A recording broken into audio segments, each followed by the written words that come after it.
ആകാശവാണി.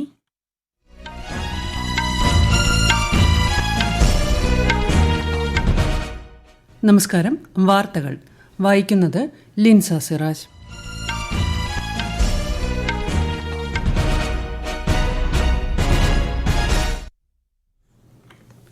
പ്രധാന വാർത്തകൾ. ബീഹാറിലും ഉത്തർപ്രദേശിലും 96,000 കോടി രൂപയുടെ വികസന പദ്ധതികൾക്ക് പ്രധാനമന്ത്രി നരേന്ദ്രമോദി ഇന്ന് തുടക്കം കുറിക്കും. ജമ്മുകശ്മീരിലെ പുഞ്ചിൽ പാകിസ്ഥാൻ ഷെല്ലാക്രമണം നടത്തിയ പ്രദേശങ്ങൾ കേന്ദ്ര ആഭ്യന്തരമന്ത്രി അമിത്ഷാ ഇന്ന് സന്ദർശിക്കും. കേരളത്തിൽ അതിതീവ്ര മഴ തുടരുമെന്ന് കാലാവസ്ഥാ വകുപ്പ്. ഇടുക്കി, കണ്ണൂർ, കാസർഗോഡ് ജില്ലകളിൽ ഇന്ന് ചുവപ്പ് ജാഗ്രതാ നിർദ്ദേശം. വ്യാപക മഴയിൽ സംസ്ഥാനത്തുടനീളം കനത്ത നാശനഷ്ടം. പൊതുജനങ്ങൾ അതീവ ജാഗ്രത പാലിക്കണമെന്ന് മുഖ്യമന്ത്രി പിണറായി വിജയൻ. സമാധാനപരവും സുസ്ഥിരവുമായ ഇൻഡോ പസഫിക് മേഖലയ്ക്കായി ഇന്ത്യയും ന്യൂസിലാൻഡും സഹകരിച്ച് പ്രവർത്തിക്കുമെന്ന് വിദേശകാര്യമന്ത്രി എസ് ജയശങ്കർ. ഏഷ്യൻ അത്ലറ്റിക്സ് ചാമ്പ്യൻഷിപ്പിൽ വനിതകളുടെ 4x400 മീറ്റർ റിലേയിൽ ഇന്ത്യയ്ക്ക് സ്വർണം. IPL ക്രിക്കറ്റിൽ പഞ്ചാബ് കിങ്സിനെ പരാജയപ്പെടുത്തി റോയൽ ചലഞ്ചേഴ്സ് ബംഗളൂരു ഫൈനലിൽ. വാർത്തകൾ വിശദമായി. ബീഹാറിലും ഉത്തർപ്രദേശിലും 96,000 കോടി രൂപയുടെ വികസന പദ്ധതികൾക്ക് പ്രധാനമന്ത്രി നരേന്ദ്രമോദി ഇന്ന് തുടക്കം കുറിക്കും. റോഹ്താസ് ജില്ലയിലെ ബിക്രംഗഞ്ചിൽ ഇന്ന് രാവിലെ നടക്കുന്ന പരിപാടിയിൽ 48,520 കോടി രൂപയുടെ പദ്ധതികൾക്ക് അദ്ദേഹം സമാരംഭം കുറിക്കും. തുടർന്ന് പൊതുയോഗത്തെ പ്രധാനമന്ത്രി അഭിസംബോധന ചെയ്യും. ഉച്ചയ്ക്ക് ശേഷം ഉത്തർപ്രദേശിലെത്തുന്ന ശ്രീ മോദി കാൺപൂരിൽ 20,900 കോടി രൂപയുടെ വികസന പദ്ധതികൾ ഉദ്ഘാടനം ചെയ്യും. മേഖലയുടെ അടിസ്ഥാന സൌകര്യങ്ങളും കണക്ടിവിറ്റിയും വർദ്ധിപ്പിക്കുന്നത് ലക്ഷ്യമിട്ടുള്ള വികസന പദ്ധതികൾക്ക് അദ്ദേഹം തറക്കല്ലിടും. ജമ്മുകശ്മീരിലെ സുരക്ഷാ സ്ഥിതിഗതികൾ അവലോകനം ചെയ്യുന്നതിനായി കേന്ദ്ര ആഭ്യന്തരമന്ത്രി അമിത്ഷാ ഇന്നലെ രാത്രി ജമ്മുവിൽ ഉന്നതതല യോഗം ചേർന്നു. ജൂലൈ 3 ആരംഭിക്കുന്ന അമർനാഥ് യാത്രയ്ക്കുള്ള സുരക്ഷാ ക്രമീകരണങ്ങളും ശ്രീ ഷാ അവലോകനം ചെയ്തു. ലഫ്റ്റനന്റ് ഗവർണർ മനോജ് സിൻഹ, കരസേനാ മേധാവി ജനറൽ ഉപേന്ദ്ര ദ്വിവേദി തുടങ്ങിയവർ യോഗത്തിൽ പങ്കെടുത്തു. ഇന്ന് പുഞ്ച് സന്ദർശിക്കുന്ന ശ്രീ അമിത്ഷാ പാകിസ്ഥാൻ നടത്തിയ ഷെല്ലാക്രമണത്തിൽ ദുരിതമനുഭവിക്കുന്നവരെയും ആക്രമണത്തിൽ നാശനഷ്ടങ്ങൾ സംഭവിച്ച സിംഗ് സഭ ഗുരുദ്വാര ഉൾപ്പെടെയുള്ള സ്ഥലങ്ങളും സന്ദർശിക്കും. കേരളത്തിൽ അതിതീവ്ര മഴ തുടരുമെന്ന് കാലാവസ്ഥാ വകുപ്പ്. ഇന്ന് ഇടുക്കി, കണ്ണൂർ, കാസർഗോഡ് ജില്ലകളിൽ ചുവപ്പ് ജാഗ്രതാ നിർദ്ദേശം നൽകി. മറ്റെല്ലാ ജില്ലകളിലും ഓറഞ്ച് ജാഗ്രത പ്രഖ്യാപിച്ചു. നദീതീരത്തുള്ളവരും മലയോര മേഖലകളിലുള്ളവരും ജാഗ്രത പാലിക്കണം. കനത്ത മഴയെ തുടർന്ന് ഇടുക്കി ജില്ലയിലെ മലയോര മേഖലകളിലൂടെയുള്ള രാത്രി ഗതാഗതം പൂർണ്ണമായും നിരോധിച്ചു. ശക്തമായ കാറ്റിൽ മരങ്ങൾ ഒടിഞ്ഞു വീഴുകയും താഴ്ന്ന പ്രദേശങ്ങളിൽ വെള്ളം കയറുകയും ചെയ്തു. തലസ്ഥാനത്തുൾപ്പെടെ സംസ്ഥാനത്തുടനീളം വൈദ്യുതി ബന്ധം തകരാറിലായി. പ്രധാന നദികളിൽ ജലനിരപ്പ് ഉയരുകയാണ്. കണ്ണൂർ, കാസർഗോഡ്, തൃശൂർ, വയനാട്, പത്തനംതിട്ട, പാലക്കാട്, എറണാകുളം, കോട്ടയം, ഇടുക്കി ജില്ലകളിലും ആലപ്പുഴയിൽ കുട്ടനാട് താലൂക്കിലും വിദ്യാഭ്യാസ സ്ഥാപനങ്ങൾക്ക് ഇന്ന് അവധി പ്രഖ്യാപിച്ചിട്ടുണ്ട്. MG സർവകലാശാല ഇന്ന് നടത്താനിരുന്ന എല്ലാ പരീക്ഷകളും മാറ്റിവെച്ചു. പുതിയ തീയതി പിന്നീട് അറിയിക്കും. കേരള, കർണാടക, ലക്ഷദ്വീപ് തീരങ്ങളിൽ ഞായറാഴ്ച വരെ മത്സ്യബന്ധനത്തിന് വിലക്ക് തുടരും.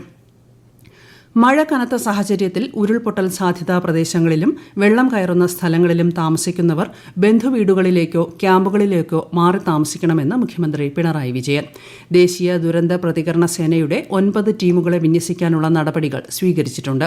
കാലവർഷക്കെടുതിയുമായി ബന്ധപ്പെട്ട് പൊതുജനങ്ങളും അതീവ ജാഗ്രത പാലിക്കണമെന്ന് മുഖ്യമന്ത്രി നിർദ്ദേശിച്ചു. അതിതീവ്ര മഴ അപകടങ്ങൾ സൃഷ്ടിക്കാൻ സാധ്യതയുണ്ട്. കുറഞ്ഞ സമയം കൊണ്ട് വലിയ മഴ ഉണ്ടാകുമെന്നാണ് പ്രതീക്ഷിക്കുന്നത്. അത് മലവെള്ളപ്പാച്ചിലും മിന്നൽ പ്രളയങ്ങളും സൃഷ്ടിച്ചേക്കും. മഴ തുടരുന്ന സാഹചര്യം മണ്ണിടിച്ചിലും ഉരുൾപൊട്ടലും സൃഷ്ടിച്ചേക്കാം. അപ്പോൾ ബഹുജനങ്ങളും സർക്കാർ സംവിധാനങ്ങളും അതീവ ജാഗ്രത പാലിക്കണം. ശക്തമായ കാറ്റിന് സാധ്യതയുണ്ട്. അടച്ചുറപ്പില്ലാത്ത വീടുകളിൽ താമസിക്കുന്നവരും മേൽക്കൂര ശക്തമല്ലാത്ത വീടുകളിൽ താമസിക്കുന്നവരും പ്രത്യേക ജാഗ്രത പുലർത്തേണ്ടതാണ്. ഇടുക്കി ജില്ലയിൽ കനത്ത മഴ തുടരുന്ന സാഹചര്യത്തിൽ പ്രധാന അണക്കെട്ടുകളിലേക്കുള്ള നീരൊഴുക്ക് ശക്തമായി.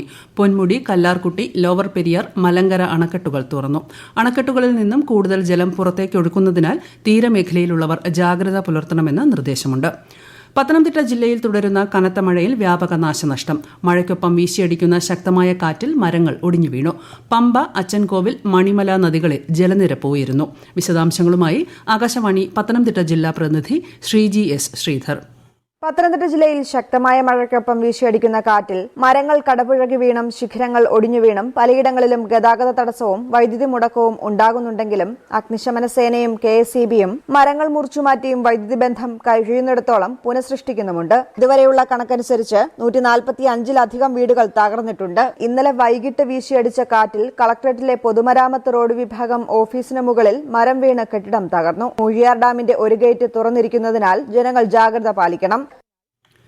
കനത്ത മഴയിൽ സംസ്ഥാനത്തുടനീളം ട്രെയിൻ ഗതാഗതം തടസ്സപ്പെട്ടു. ട്രാക്കിൽ വെള്ളം കയറിയും മരം വീണുമാണ് ഗതാഗത തടസ്സം നേരിട്ടത്. നിരവധി ട്രെയിനുകൾ വൈകിയാണ് ഓടുന്നത്. പുലർച്ചെ 5:55-ന് തിരുവനന്തപുരം സെൻട്രൽ സ്റ്റേഷനിൽ നിന്ന് പുറപ്പെടേണ്ടിയിരുന്ന തിരുവനന്തപുരം കോഴിക്കോട് ജനശതാബ്ദി എക്സ്പ്രസ് രാവിലെ 8:45-ന് പുറപ്പെടുമെന്ന് റെയിൽവേ അധികൃതർ അറിയിച്ചു. പശ്ചിമബംഗാൾ, ബീഹാർ, ഒഡീഷ, തമിഴ്നാട്, പുതുച്ചേരി, കാരയ്ക്കൽ, തീരദേശ കർണാടക എന്നിവിടങ്ങളിലും ഇന്ന് ഒറ്റപ്പെട്ട കനത്ത മഴയ്ക്ക് സാധ്യതയെന്ന് കേന്ദ്ര കാലാവസ്ഥാ വകുപ്പ്. വടക്കുകിഴക്കൻ സംസ്ഥാനങ്ങളിലും അടുത്ത ദിവസങ്ങളിൽ ശക്തമായ മഴയ്ക്ക് സാധ്യത. അതേസമയം പശ്ചിമ രാജസ്ഥാനിലെ ഒറ്റപ്പെട്ട പ്രദേശങ്ങളിൽ ഇന്നും നാളെയും ഉഷ്ണതരംഗം അനുഭവപ്പെടുമെന്ന് കാലാവസ്ഥാ വിഭാഗം അറിയിച്ചു. തീവ്രവാദത്തെ പ്രോത്സാഹിപ്പിക്കുന്ന പാകിസ്ഥാന്റെ നയം ലോകത്തിന് മുന്നിൽ തുറന്നുകാട്ടുന്നതിനായി നിയോഗിച്ച സർവകക്ഷി പ്രതിനിധി സംഘങ്ങളുടെ പര്യടനം വിജയകരമായി തുടരുന്നു. Congress MP Sasi Tharoor, BJP MPമാരായ Ravishankar Prasad, Baijayant Panda, JDU അംഗം സഞ്ജയ് കുമാർ ഝാ, DMK MP കനിമൊഴി കരുണാനിധി, NCPയിലെ സുപ്രിയ സുലെ, ശിവസേന അംഗം ശ്രീകാന്ത് ഷിൻഡെ തുടങ്ങിയവരാണ് വിവിധ പ്രതിനിധി സംഘങ്ങളെ നയിക്കുന്നത്. ഈ വാർത്തകൾ ആകാശവാണിയിൽ നിന്ന്. ആകാശവാണി വാർത്തകളും വാർത്താധിഷ്ഠിത പരിപാടികളും all India radio news Thiruvananthapuram YouTube ചാനലിലും all India radio news Thiruvananthapuram Facebook പേജിലും AR News_ തിരുവനന്തപുരം ഇൻസ്റ്റഗ്രാം അക്കൌണ്ടിലും AR News_TVM X ഹാൻഡിലും ലഭ്യമാണ്. ഓപ്പറേഷൻ സിന്ദൂറിന്റെ വിജയാഘോഷവേളയിൽ ഇന്ത്യൻ സൈനികരുടെ ധീരതയെ അഭിവാദ്യം ചെയ്തുകൊണ്ട് പ്രത്യേക പരമ്പര അവതരിപ്പിച്ച് ആകാശവാണി വാർത്തകൾ. 1961-ൽ കോങ്കോയിലെ ആഭ്യന്തര യുദ്ധ സമാന സാഹചര്യത്തിൽ സേവനമനുഷ്ഠിക്കുന്നതിനിടെ ജീവത്യാഗം ചെയ്ത ക്യാപ്റ്റൻ ഗുർബച്ചൻ സിംഗ് സാലാരിയെയാണ് ഇന്ന് അനുസ്മരിക്കുന്നത്. ഐക്യരാഷ്ട്രസഭയുടെ സമാധാന സേനയുടെ ഭാഗമായിരുന്ന ക്യാപ്റ്റൻ സലാരിയയെ പരംവീർ ചക്ര നൽകി ആദരിച്ചിട്ടുണ്ട്. വിദേശകാര്യമന്ത്രി S. ജയശങ്കർ ന്യൂസിലൻഡ് ഉപപ്രധാനമന്ത്രിയും വിദേശകാര്യമന്ത്രിയുമായ വിൻസ്റ്റൺ പീറ്റേഴ്സുമായി ഇന്നലെ ന്യൂഡൽഹിയിൽ കൂടിക്കാഴ്ച നടത്തി. അന്താരാഷ്ട്ര നിയമങ്ങളിൽ അധിഷ്ഠിതമായ സമാധാനപരവും സുസ്ഥിരവും സമ്പന്നവുമായ ഒരു ഇൻഡോ പസഫിക് മേഖലയ്ക്കായി ഇന്ത്യയും ന്യൂസിലൻഡും സഹകരിച്ച് പ്രവർത്തിക്കുമെന്ന് വിദേശകാര്യമന്ത്രി പറഞ്ഞു. പഹൽഗാം ഭീകരാക്രമണത്തെ തുടർന്ന് ന്യൂസിലാൻഡ് നൽകിയ പിന്തുണയ്ക്കും ഐക്യദാർഢ്യത്തിനും ശ്രീ ജയശങ്കർ നന്ദി അറിയിച്ചു. We very much appreciate the support and solidarity that you had expressed personally in the aftermath of the terrorist attack that we had in Pahalgam. We attach a lot of importance to the deepening of our defense and security partnership, to the expansion of our trade and investment relationship. I would certainly like to carry on our discussions about sports and education, increasing people-to-people ties. New Zealand ഉപപ്രധാനമന്ത്രി ഇന്ന് കേന്ദ്രമന്ത്രി JP നഡ്ഡയുമായി കൂടിക്കാഴ്ച നടത്തും. ദക്ഷിണ കൊറിയയിൽ നടക്കുന്ന Asian athletics ചാമ്പ്യൻഷിപ്പിൽ വനിതകളുടെ 4x400 മീറ്റർ റിലേയിൽ ജിസ്ന മാത്യു, രൂപാൽ ചൌധരി, കുഞ്ച രജിത, ശുഭ വെങ്കിടേശൻ എന്നിവരുടെ സംഘത്തിന് സ്വർണ്ണ നേട്ടം. 3 മിനിറ്റ് 34 സെക്കൻഡ് കൊണ്ടാണ് സംഘം ഫിനിഷ് ചെയ്തത്. 3000 മീറ്റർ സ്റ്റീപ്പിൾ ചേസിൽ അവിനാശ് സാബിൾ സ്വർണം കരസ്ഥമാക്കി. വനിതകളുടെ 100 മീറ്റർ ഹഡിൽസിൽ ജ്യോതി യർരാജിയും സ്വർണം നേടി. IPL ക്രിക്കറ്റ് ആദ്യ ക്വാളിഫയറിൽ പഞ്ചാബ് കിങ്സിനെ 8 വിക്കറ്റിന് പരാജയപ്പെടുത്തി റോയൽ ചലഞ്ചേഴ്സ് ബംഗളൂരു ഫൈനലിൽ. ടോസ് നേടി ഫീൽഡിംഗ് തെരഞ്ഞെടുത്ത ബംഗളൂരു 14.1 ഓവറിൽ 101 റൺസിന് പുറത്തായി. 10 ഓവറിൽ 2 വിക്കറ്റ് നഷ്ടത്തിൽ 106 റൺസെടുത്ത് ബംഗളൂരു അനായാസ വിജയലക്ഷ്യം മറികടന്നു. എലിമിനേറ്റർ മത്സരത്തിൽ ഇന്ന് മുംബൈ ഇന്ത്യൻസ് ഗുജറാത്ത് ടൈറ്റൻസിനെ നേരിടും. എലിമിനേറ്ററിൽ വിജയിക്കുന്ന ടീം ഞായറാഴ്ച നടക്കുന്ന 2ാം ക്വാളിഫയറിൽ പഞ്ചാബ് കിങ്സിനെ നേരിടും. ജൂൺ 3-നാണ് final. Prasar Bharati shared audio visuals for broadcast and dissemination PB Shabd ലഭ്യമാക്കുന്ന സൗജന്യ സേവനങ്ങൾക്കായി രജിസ്റ്റർ ചെയ്യാൻ യൂട്യൂബർമാരെയും പോഡ്കാസ്റ്റർമാരെയും വീഡിയോ എഡിറ്റർമാരെയും ക്ഷണിച്ചു. പകർപ്പവകാശരഹിതവും ആധികാരികവും സുരക്ഷിതവുമായ ഉള്ളടക്കം PB ശബ്ദ് ലഭ്യമാക്കുന്നു. രാജ്യത്തുടനീളമുള്ള വാർത്താ പോർട്ടലുകൾക്ക് ശബ്ദ് വഴി ദൂരദർശന്റെയും ഓൾ ഇന്ത്യ റേഡിയോയുടെയും ശേഖരം ലഭ്യമാകും. കാർഷിക മേഖലയിലെ വിദഗ്ധർ കർഷകരുമായി സംവദിക്കുന്ന വികസിത് കൃഷി സങ്കൽപ് അഭിയാന് സംസ്ഥാനത്ത് തുടക്കമായി. പത്തനംതിട്ട ജില്ലയിലെ 4 ബ്ലോക്ക് പഞ്ചായത്ത് പരിധികളിൽ ഇന്ന് ക്യാമ്പയിൻ നടക്കും. പ്രധാന വാർത്തകൾ വീണ്ടും. ബീഹാറിലും ഉത്തർപ്രദേശിലും 96,000 കോടി രൂപയുടെ വികസന പദ്ധതികൾക്ക് പ്രധാനമന്ത്രി നരേന്ദ്രമോദി ഇന്ന് തുടക്കം കുറിക്കും.